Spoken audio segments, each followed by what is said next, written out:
नमस्कार, मैं रोशन हूँ और मेरे साथ हैं वरिष्ठ पत्रकार और आर्थिक मामलों के विशेषज्ञ अभिजीत रॉय चौधरी जी। चौधरी साहब, आपका बहुत बहुत स्वागत है।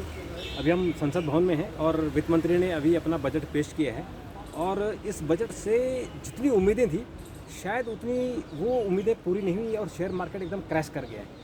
तो अभी जितनी भी हम लोग प्रतिक्रिया सुन रहे थे, अपोजिशन तो उसकी पूरी तरह से आलोचना कर रहा है, लेकिन जो सत्ता पक्ष के सांसद हैं वो भी बहुत ज़्यादा तारीफ नहीं कर पा रहे हैं। आप बताइए कि इस बजट में है क्या?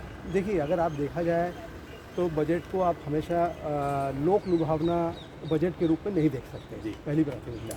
सरकार की पूरी कोशिश है इस बार कि जो वैश्विक परिस्थिति है उसको सरकार एड्रेस करने की कोशिश की है। उसके लिए सरकार के जो मेन सरकार का जो थ्रस्ट है वो मैन्युफैक्चरिंग सेक्टर को बढ़ावा देने के लिए सरकार ने कोशिश की है कि मैन्युफैक्चरिंग सेक्टर को रिवाइव किया जाए, कैसे करके बढ़ावा जाए। उन्होंने चिन्हित किया है 3-4 सेक्टर पे, इंफ्रास्ट्रक्चर सेक्टर को, फार्मास्यूटिकल पे और क्रिटिकल मिनरल पे इन्वेस्ट करने के लिए, क्योंकि जो अभी एआई से जो सामने जो चुनौती आ रही है तो सरकार ने देखा है कि जो वैश्विक परिस्थिति है उससे कैसे निपटा जाए। तो इसीलिए सरकार की प्राथमिकता जो है मैन्युफैक्चरिंग सेक्टर को, सो दैट क्या ग्रोथ को पुश करने की कोशिश पे ये बजट है। तो ये लोक लुभावना वाला बजट नहीं है कि क्योंकि इनकम टैक्स तो पिछली बार ही सरकार निश्चित रूप से ने पिछले 12 लाख रुपए तक फ्री कर दिया था। बिल्कुल। बार बार इससे ज़्यादा तो कर नहीं सकते। नहीं, बिल्कुल सही बात है। तो हमेशा तो आप बजट को उसी मद्देनजर नहीं देख सकते। तो सरकार की जो पहली चुनौती जो है कैसे करके मैन्युफैक्चरिंग सेक्टर को बूस्ट किया जाए, तो उस दिशा में ये बजट है। अच्छा, मुझे एक चीज़ और बताइए, ये मैन्युफैक्चरिंग और जो एक्सपोर्ट को बढ़ावा देने के लिए तो इसमें प्रोविजन है, लेकिन जो सरकार का फोकस था कि 2047 तक हम विकसित भारत बनाना है और उसके लिए कैपिटल इन्वेस्टमेंट एक ह्यूज अमाउंट चाहिए था। तो पिछले साल ऑलमोस्ट 11 लाख करोड़ था, इस बार भी लगभग उतना ही है। तो इसमें बढ़ोतरी क्यों नहीं हुई? देखिए, ऐसा है कि इसीलिए सरकार के पास जो फिस्कल मैन्यूवरिंग है बहुत कम है।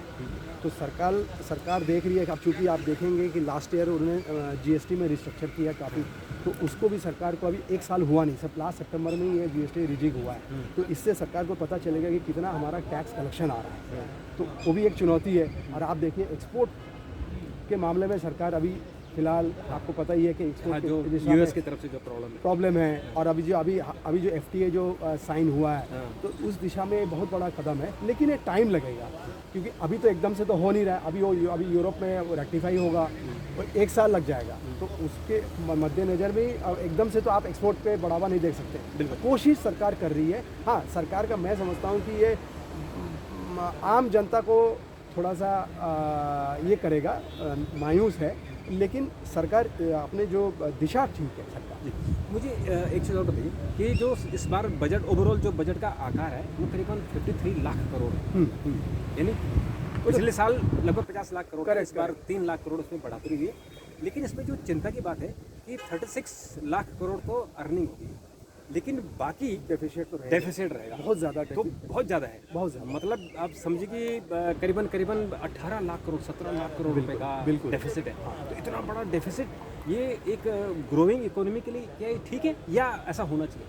नहीं, बिल्कुल नहीं है। यही तो चिंता का विषय है। अब यही एड्रेस करने के लिए सरकार ने जो है ग्रोथ ओरिएंटेड, ताकि मतलब बड़े बड़े इंफ्रास्ट्रक्चर प्रोजेक्ट पे सरकार पैसा लगाने की कोशिश कर रही है। इसीलिए उन्होंने नए जैसे फार्मास्यूटिकल सेक्टर हो गया, क्रिटिकल मिनरल हो गया और आपका इंफ्रास्ट्रक्चर सेक्टर होगा, कोशिश कर रही है कि सरकार इसके ज़रिए मैन्युफैक्चरिंग सेक्टर को बूस्ट किया जाए। तो ये तो क्योंकि एक अनसर्टन टाइम है सामने में, आप एक्सपोर्ट हमारा बहुत ज़्यादा चिंता का विषय है सरकार के लिए। तो मैं समझता हूँ कि ये एक प्रूडेंट बजट है, बहुत ज़्यादा इससे आपको मतलब जनता को खुश नहीं की है सरकार, क्योंकि अभी तो लास्ट ईयर ही हमेशा तो सरकार 12 लाख सकती है, 12 लाख करोड़ का निश्चित रूप से बहुत सालों से ये मांग थी, तो सरकार ने उसको उस दिशा में दी है डायरेक्ट टैक्स में आम जनता को, मिडिल क्लास को खुश करने के लिए। लेकिन अब जो है, अब सबसे बड़ी बात है कि हमारा एक्सपोर्ट ओरिएंटेड, एक्सपोर्ट तो बहुत हम उस दिशा में हम प्रसिद्धि साबित हो रहे हैं, क्योंकि बहुत निश्चित रूप से अनसर्टन वर्ल्ड है। ट्रम्प जो है कभी आपको पता नहीं क्या कभी 50% बोल देते हैं, कभी अच्छा वो चाहते हैं कि मेरे हिसाब से चले। हाँ, वो तो चाहते मेरे हिसाब से चले ना, तो लेकिन वही है, सरकार उसको साधने की कोशिश की। बिल्कुल। और एक चीज़ और, इसमें आज सरकार ने जो अनाउंसमेंट की है कि एआई का चूँकि अभी क्रिटिकल मिनरल है और आपको कम्पीट करना है, तो उन्होंने काम अच्छा किया कि जो विदेशी कंपनियां क्लाउड स्टोरेज के लिए अगर हिंदुस्तानी कंपनी को देंगे तो उनको लिए टैक्स हॉलिडे कर दिया। ये मुझे लगता है कि एक अच्छा डिसीजन है। हाँ, ये जो फ्यूचर जो इंडस्ट्री है उसको सरकार टारगेट की है, क्योंकि आने वाले दिनों में एआई से नुकसान बहुत होने वाला है और आप एआई के बगैर आपका गुजारा भी नहीं चलेगा। तो आपको ये ना कि हम हर चीज़ टेक्नोलॉजी इंपोर्ट ही करें, क्यों ना हम अपने एआई के क्षेत्र में हम भी यहाँ पे आत्मनिर्भर बनने की कोशिश करें। तो उसके लिए मैं समझता हूँ ये बहुत अच्छा कदम है। एक जो लोग विदेश जाते हैं, चाहे वो छुट्टी मनाने जाते हैं या पढ़ाई के लिए जाते हैं, तो उसके लिए जो टीडीएस लगता था या जो टैक्स लगता था वो सरकार ने 5% से घटाकर उसको 2% कर दिया है। तो मुझे लगता है ये भी जो खासकर जो स्टूडेंट है, बहुत सारे स्टूडेंट हैं जो हमारे विदेश जाते हैं पढ़ने के लिए, लेकिन जो 5% जब उनको देना पड़ता है 7.5 लाख रुपए के ऊपर, करेक्ट 5% उस पर टैक्स लग जाता है, तो वो मुझे लगता है वो एक वेलकम कदम है। हाँ बिल्कुल, जो उच्च शिक्षा के लिए बाहर जाना चाहते हैं तो उनके लिए तो थोड़ी राहत की बात है। बिल्कुल। अच्छा, एक चीज़ अभी मैं अपोजिशन की तरफ सुन रहा था अभी, वो कह रहे थे कि जो बुलेट ट्रेन है उसका ओरिजिनल बजट 1 लाख करोड़ का था जी, लेकिन अभी जो अनाउंसमेंट की सरकार ने वो बढ़ाकर उसको 2 लाख करोड़ कर दिया। तो क्या बुलेट ट्रेन का 2 लाख करोड़ का बजट क्या वो फिजिबल है? देखिए मैं हाँ निश्चित रूप से ये एक चिंता की बात है। सरकार की प्रायोरिटी इससे पता चलता है। ये जो है तो क्लास ट्रांसपोर्ट है, मास ट्रांसपोर्ट नहीं है। हाँ, ठीक है, आप ये देखेंगे तो निश्चित रूप से मैं समझता हूँ कि सरकार को बचना चाहिए। अब चूँकि 2013 का 14-15 का था ये Announcement प्रोजेक्ट, था। 2023 में कंप्लीट होना था, वो हो नहीं पाया। अब निश्चित रूप से कॉस्ट ओवररन तो हो गई, बिल्कुल। क्योंकि आप देखेंगे ना ये आज हो गया है 26, 3 साल ऑलरेडी सरकार ये लेट हो गया। ये और 3-4 साल है। तो निश्चित रूप से ये मैं समझता हूँ कि सरकार को तो डिसीजन लिया है, 10 साल पहले का डिसीजन है ये, और उसमें बहुत और पैसा खर्च बहुत पैसा खर्चा है। ये तो अननेसेसरी स्पेंडिंग में बोलूँगा। अभी ये सरकार ने एक और अनाउंसमेंट कर दी, करीबन 5-6 हाई स्पीड ट्रेन कर दी है जो मुंबई से हैदराबाद, हैदराबाद से बेंगलोर और नॉर्थ ईस्ट के लिए भी करीब 5-6 हाई स्पीड ट्रेन है। तो high speed train, bullet train, इसकी जगह क्या हमें एविएशन सेक्टर में नहीं जाना चाहिए? इतनी आप एयरपोर्ट इतनी ज़्यादा देखिए ऐसा है, मैं समझता हूँ कि ऐसा नहीं, ये सरकार ने उड़ान स्कीम लेकर आई। हाँ। ठीक है ना, आपको ध्यान होगा उड़ान स्कीम आया था। उड़ान स्कीम के जरिए सरकार ने क्या किया, 1 घंटा से कम की जो फ्लाइट है उसमें आप लोग जाए, लेकिन हम इकोनॉमिकली वो वाइबल नहीं है। तो सुनने में अच्छा लगता है लेकिन कोई आ नहीं रहा है। हमने देखा आज के तारीख में जितने भी उड़ान स्कीम के तहत लोग आए थे और सरकार जो भी इंसेंटिव दी थी वो इकोनॉमिकली वाइबल नहीं है। आप मेरे को बताइए 2,500 के लिए आप जयपुर से उदयपुर क्यों जाएंगे? आप गाड़ी में पेट्रोल भराएंगे, उधर 4 दिन जा सकते हैं। 4 दिन जा सकते हैं। तो कहीं ना कहीं यही इकोनॉमिक मिक्स मैनेजमेंट हुआ है पहले के इसमें।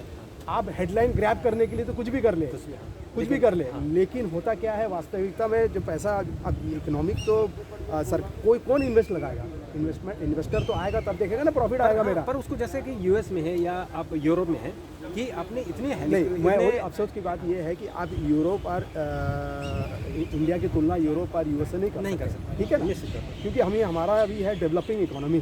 तो आप अभी तक के जो रेल जो है आप उसको ही सुदृढ़ करें। अब मैं समझ आप वंदे भारत आप लेकर आए हैं, अब आप 500 रुपये का जो टिकट था वो 1200 रुपये हो गया।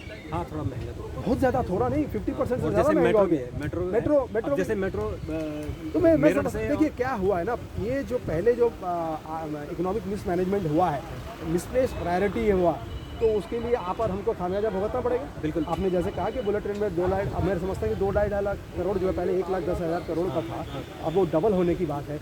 और वो आप कौन भोगेगा? मेयर आप ना, जायका से आप लोन लेंगे, जापान इंस्टीट्यूशन से आप लोन लेंगे, इंटरेस्ट देना पड़ेगा। और वो अल्टीमेटली मास ट्रांसपोर्ट भी नहीं है।